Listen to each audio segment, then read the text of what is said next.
সুপ্রভাত বন্ধুরা, পিকুস daily life ব্লগের আজকে সোমবারের সকাল 9:30 থেকে সারাদিনের ব্লগ চালু করলাম। বড়োদেরকে প্রণাম ও ছোটোদেরকে অনেক ভালোবাসা দিয়ে আশা করি আমার সকল বন্ধুরাই ভালো আছেন আর আমরাও আছি। সঙ্গে থাকুন, সারাদিন দেখতে থাকুন। আর সকালের চাটা হয়েও গেছে।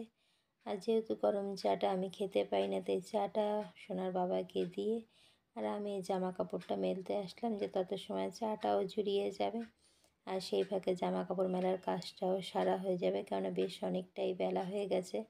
কেন এখনও টিফিনের পর্ব বাকি আছে। আর আজকে ভাবছিলামই যে ভিডিও করব না, কিন্তু নিরুপায় হয়ে যেহেতু ডেলি বেসিসে দিচ্ছি, ভালো লাগা মন্দ লাগা আর যাই থাক না কেন নিজের মধ্যে কিন্তু ভিডিওটা দিতেই হবে, সেই মনে করি। যদি শরীরও ভালো না, একটু চাটা জাস্ট শেয়ার করলাম। আর টিফিন করেছিলাম ম্যাগি ফ্রাই, সেটা শেয়ার করেন।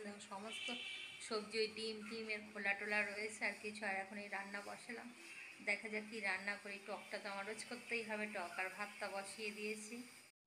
যেহেতু সোমবার আজকে আপনাদের দাদার ছুটি, আর টিফিনের পরে একটু চা খাবে, দুধ চা করে আপনাদের দাদাকেও দিলাম আর আমারটা রেখেই দিলাম। আর এদিকে টকটাও বললাম, তো টকটা যে বসিয়েছি সেটাই শেয়ার করলাম। টক হচ্ছে কুলের টক, হচ্ছে সর্ষে ফোড়ন দিয়ে। আর কুলের টকটা করতে গিয়ে অনেক কিছুই মনে পড়ে যাচ্ছে, কিন্তু আমি আপনাদের সাথে ভালো সময় শেয়ার করতে চাই। আর এদিকে ফুলকপি ভাত বসিয়ে দিয়েছি। খারাপ সময়টা, খারাপ মুহূর্ত কিছুই মনে হয় না আমি পারি না শেয়ার করতে, হয়তো সেটাই আমার দুর্বলতা হয়তো।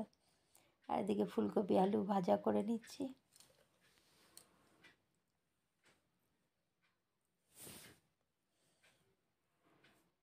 এর সাথে ভাতটা তো বসিয়েই দিয়েছি।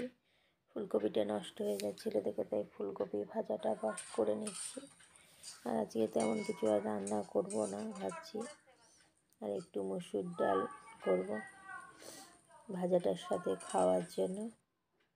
আর এদিকে রান্না করতে ইচ্ছাও ঠিক করছেও না। আর এদিকে ডালটাও সিদ্ধ হয়ে এসছে, একটু পেঁয়াজ ফোড়ন দিয়ে ডালটা করব।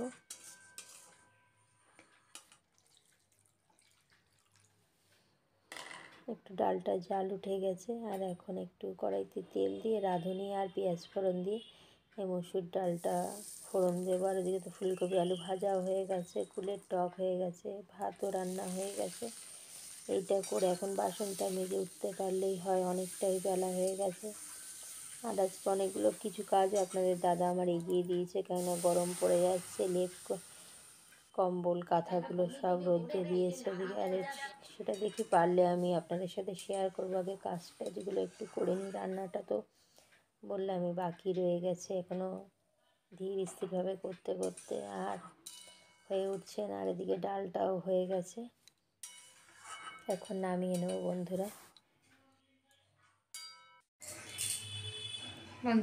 এই যে রান্না সারলাম, এখন বাজে 2:20। এখনই বাসন টাসন মাজবো, সমস্ত কাজ করবো। এই দেখুন সব তরকারি টরকারি সব ছাড়ানো রয়েছে, সব পরিষ্কার করবো। আর আজকে ভিডিও করার ইচ্ছাও ছিল না, তাও ভালো না একটু করি, আগামীকাল আবার দিতে হবে। আজকে তো ভিডিও দিতেই পারলাম না, একটা রেসিপি দেবো। এখন হচ্ছে, ঠিকঠাক করে ভিডিও দিতে পারছি না। আর কী রান্না করলাম বন্ধুরা, সেটাই আমি শেয়ার করছি আপনাদের সাথে। আর আজকে রান্নায় ছিল যে ভাত আর ফুলকপি আলু ভাজা, সবই তো দেখানো, কিন্তু আর একবার দেখাচ্ছি। রেডি আছে ডাল, আর আছে কুলের টক, আর সাথে আছে পাঁপড় ভাজা। এই হচ্ছে আজকে রান্না। আর এখন রান্নাঘর পরিষ্কার করব, বাসনগুলো এই যে রয়েছে সব টিফিনের বাসন, চায়ের বাসন সব মাজবো। আর এই কাজ সেরে স্নান সেরে চলে আসলাম, দেখুন বন্ধুরা সমস্ত পরিষ্কার। আর এই ছাদে আসলাম, এই যে বললাম না আপনাদের সাথে শেয়ার করবো যে আপনাদের দাদা সমস্ত কিছু ছাদে রোদ্রে দিয়ে রেখেছিল। আর সোনা বাবাও ছাদে খেলছে, ছাদে সব রোদ্দুরে দেয়া কাঁথা কম্বল, এগুলো তো আর আমি তুলতে পারছি। আর এগুলো তো তুলতে পারছি না, আজকে বাড়ি আছে আপনাদের দাদা, ওগুলো ভাঁজ করে রোদ্দুরে দেওয়া হয়ে গেছে, এখন রেখে দেবে, পরে ভাঁজ করে তুলে দেবে। ওগুলো তো খুব ভারী, যেমন কাঁথাটা সেরকম কম্বলটা। আর সোনা বাবা দৌড়ে মোবাইলটা নিয়ে বলছে মা আমি একটু বন্ধুদের সাথে গাছগুলো শেয়ার করব। দেখুন গাছগুলো অযত্নে কীরকম শুকিয়ে এসছে। আর আমি বলছিলাম যে জল দেওয়া হয় না, আর আপনাদের দাদা বলছে যে বিকালবেলাতে জল দেবো, এখন আর রোদ্দুরের সময় আর জল দেওয়া ঠিক হবে না।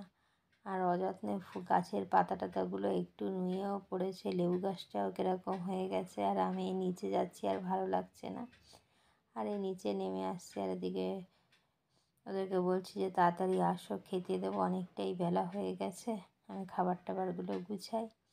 আর এদিকে যে দুজনের খাবারটা গুছিয়ে নিচ্ছি, জাস্ট খাবার গুছানোটাই শেয়ার করলাম, আর কি করব। আর এদিকে সোনাকে আর সোনার বাবাকে খাবার দিচ্ছি। আমার জায়গায় ফুলকপি আলু ভাজাটা দিয়ে দিই, তারপরে আমি সমস্ত কিছু দিচ্ছি। ওদের দুজনকে আগে টেবিলে খাবারটা দিয়ে দিলাম, যেহেতু টেবিলটা তো ছোটোই, দুজনের বেশি ধরে না। আর এদিকে সোনার ঠাম্মা দিয়েছিল পাবদা মাছ আলু বেগুন দিয়েছ। আর খাওয়া দাওয়ার পরে বাসন টাসন মেজে গুছিয়ে আমি চলেও আসলাম বন্ধুরা। যে খাওয়া দাওয়া করে বাসন টাসন মেজে ফ্রেশ হয়ে চলে এসেছি। আর এখন একটু রেস্ট নেবো, অনেকটাই বেলা হয়ে গেছে, 4:30 বেজে গেছে। ওই যে লেপ কম্বলগুলো সব তুললো, লেপ হয়ে যায় কাঁথা কম্বল এগুলো। আর এখন একটু রেস্ট নিই, এরপর কিছুই ভিডিও করিনি যে আমি বন্ধুরা আপনাদের সাথে শেয়ার করব, তাই জন্য ভিডিওটাকে এইখানেই এন্ড করে দিলাম। আর ভালো লাগছে না, আর কিছু ভিডিও শেয়ার করবার মতনও নেই, তাই বন্ধুরা রাখছি। বন্ধুরা আজকে সকাল থেকে দুপুর পর্যন্ত একটা ছোট্ট ভিডিও দিলাম। আজকে ভিডিও করার ইচ্ছাই বললামই তো ছিল না, জাস্ট একটা করলাম, রোজকার বেসিসে দিতে হবে। তাই বন্ধুরা যদি ভালো লাগে লাইক কমেন্ট শেয়ার করবেন। পরে একটি সুন্দর ব্লগের সঙ্গে দেখা হবে। বন্ধুরা ভালো থাকবেন, সুস্থ থাকবেন, টাটা, শুভরাত্রি।